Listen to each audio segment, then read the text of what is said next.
Welcome to the deep dive. Yeah. Today we're diving into a concept that gets talked about quite a bit, but maybe isn't always crystal clear: trauma bonding. Yeah. We want to explore what it really is, how it happens in relationships, and why these bonds can be just so incredibly hard to break. And it's really crucial right off the bat to clarify something. When we talk about trauma bonding in like a clinical sense, we aren't talking about people bonding because they went through something difficult together. Right. Shared experiences, sure, they can create strong connections. Sometimes people call that stress bonding or, trauma camaraderie. But trauma bonding itself, that refers to a very specific unhealthy dynamic within an abusive relationship. It's different. Exactly. So our aim today, we've looked at articles from The Bridge to Recovery, Teal Swan, Very Well Mind, Medical News Today, Wikipedia, even a really interesting Reddit thread. Huh. Our goal is to bring some real clarity here. We want to get to the heart of trauma bonding, that really unhealthy attachment an abused person can form with their abuser. Okay, so to kick us off, what fundamentally is trauma bonding? Well, basically, it's an emotional connection, a bond that grows inside a relationship where there's this repeated pattern of abuse. The key thing is the person being hurt develops a strong attachment to the person who's actually causing the harm. And like you said, it's not bonding over shared trauma, but bonding because of the abuse. Precisely. It arises from the abusive dynamic itself. There's a quote from Ivy Kwong, a therapist, that puts it really well, I think. She says, "A trauma bond develops in relationships where there's a power imbalance and a cycle of reward and punishment. Yes. The abuser is in a position of power and alternates between hurting and soothing them." That really seems to capture it. It does. And, the term itself, it was coined back in '97 by Dr. Patrick Carnes. He called it dysfunctional attachments that occur in the presence of danger, shame, or exploitation. Yeah. And what's kind of counterintuitive but makes sense when you think about survival is that this attachment to someone harmful, it can be seen as a kind of survival mechanism. The brain is trying to find safety, connection, even in a dangerous place. Sort of paradoxical attachment. Exactly. But it's also really important to say not everyone who experiences abuse develops a trauma bond. It's not inevitable. Okay, so how does this actually happen? What's the mechanism that makes this unhealthy bond form? A really big piece of it is the cycle of abuse, but then followed by positive reinforcement. Okay. So the abuser is cruel or demeaning, whatever it is, and then afterwards they show love or regret. They try to make up for it.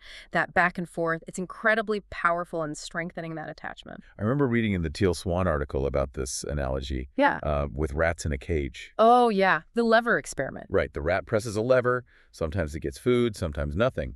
Totally unpredictable. Yeah. And the result was the rat just became obsessed with the lever. Exactly. That's intermittent reinforcement. It creates this powerful, almost addictive fixation because the reward is unpredictable. And in relationships, that translates to things like love, affection, maybe even just basic communication.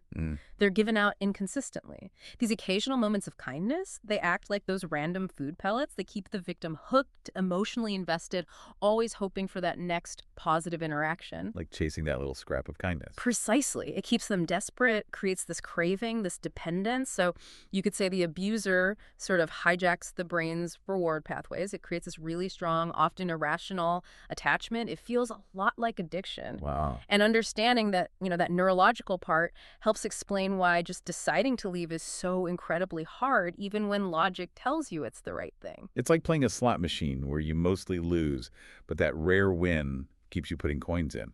That's a great analogy. And it's not just about the positive actions either. It also applies to boundaries.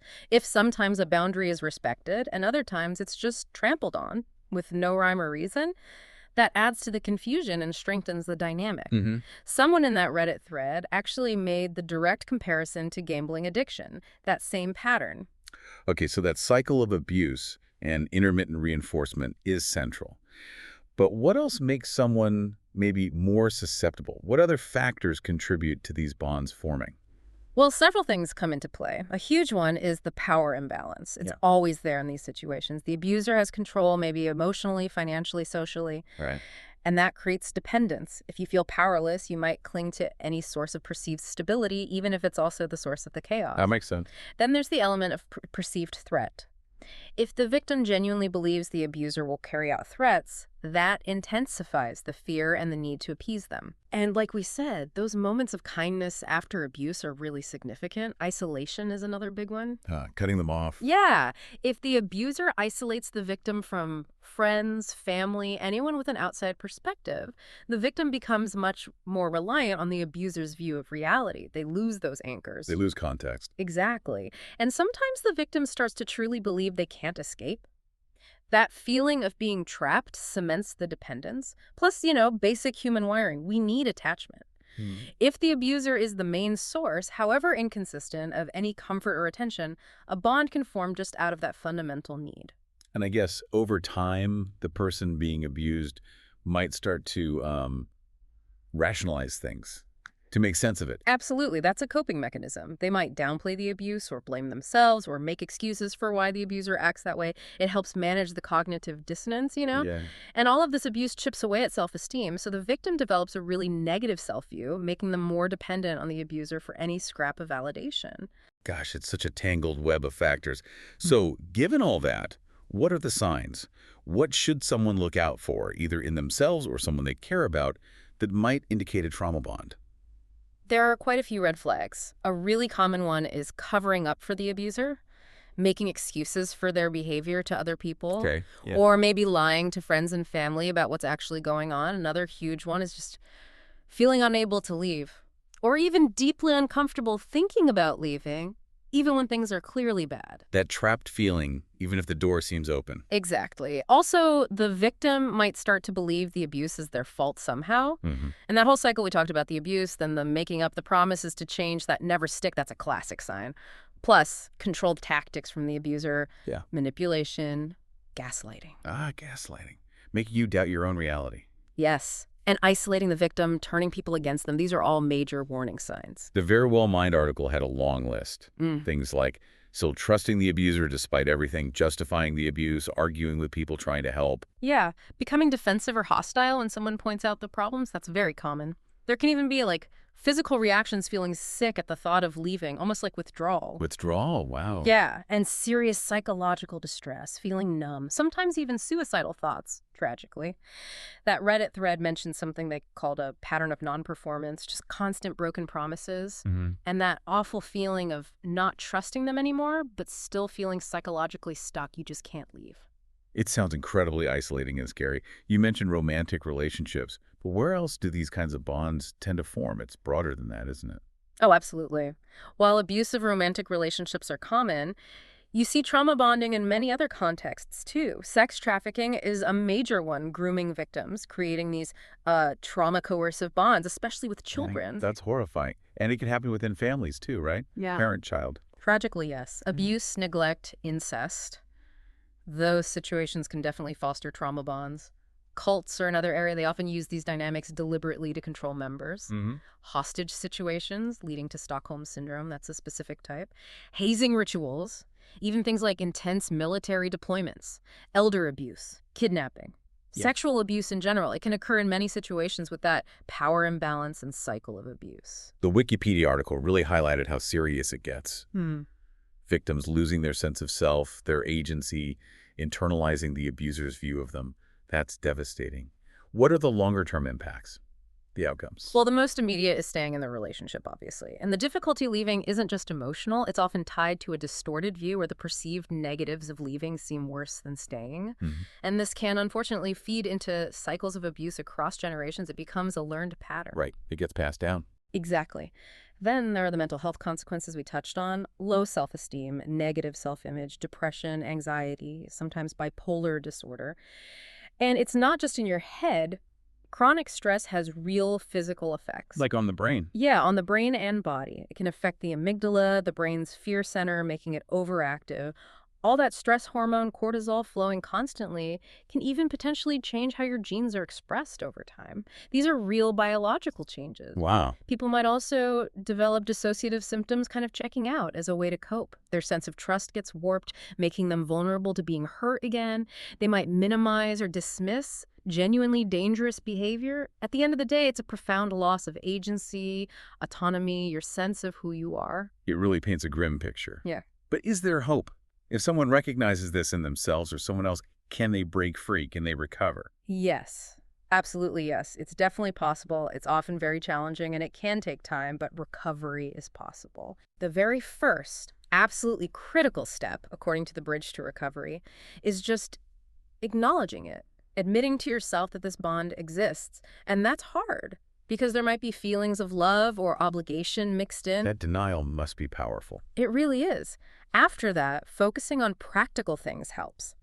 Prioritizing a healthier lifestyle, getting enough sleep, exercise, spending time with people who are actually supportive. That builds resilience. And reaching out for support is key. Trusted friends, family. Breaking these bonds is incredibly difficult to do alone. So shifting the focus away from the hope of change and onto the reality of the current abuse. Exactly that. Focus on the evidence, not the promises. What's actually happening, not what they say will happen. Working on self-esteem is crucial too. Positive self-talk helps counteract all that negativity. Right. Engaging in self-care activities, things that make you feel good independently, reinforces that you don't need the abuser to feel okay. And learning more about abusive dynamics helps you spot red flags in the future. And also learning what healthy relationships actually look like. Yes, absolutely. Having a picture of what's healthy gives you something to aim for. Practically speaking, creating a safety plan if you intend to leave is vital. And professional help seems like it would be really important here. Extremely valuable. Therapy, especially therapy focused on trauma, provides a safe space to unpack all these complex emotions and figure out new ways of responding. Support groups are also amazing. Connecting with others who understand is incredibly powerful. And it's important to be prepared, like Teal Swan mentioned, that leaving can feel like withdrawal. It's intense. The abuser might even try harder, using that intermittent reinforcement to lure you back with fake promises of change. Right. They might suddenly seem perfect for a bit. Exactly. So establishing firm boundaries and sticking to them is non-negotiable. And internalizing that consistency is key in a healthy relationship. Predictable kindness, reliable support, that's the goal. We've spent a lot of time defining this properly, but it came up, especially in that Reddit discussion, that people often misuse the term trauma bonding. Can we just clarify that common mistake? Yeah, definitely. It's a really frequent misunderstanding. People often use trauma bonding to describe, say, two soldiers who went through combat together and formed a tight bond, or survivors of a disaster who connect deeply. Right. Bonding over shared trauma. Exactly. And while those shared hard times absolutely can create very strong connections, people might call it stress bonding or trauma camaraderie, it's fundamentally different from the clinical meaning of trauma bonding we've been discussing. So the dynamics are totally different. Completely. Trauma bonding involves that power imbalance, that cycle of abuse by one person towards the other. Bonding over shared trauma involves mutual support and shared experience between equals, essentially.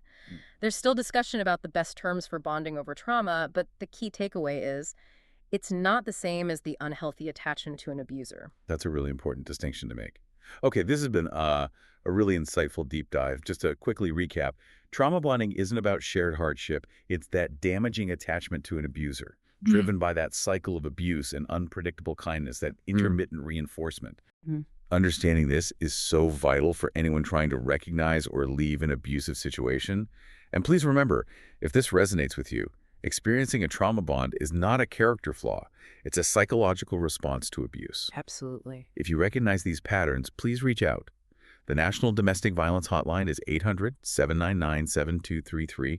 There's also the Child Help National Child Abuse Hotline. There is support available. And Megan, just a final thought to leave you with. Think about the power of the opposite. Consistent positive reinforcement, that predictability, that reliability you find in genuinely healthy relationships. Understanding how unhealthy bonds work can really highlight what true connection looks like and help pave the way towards finding it.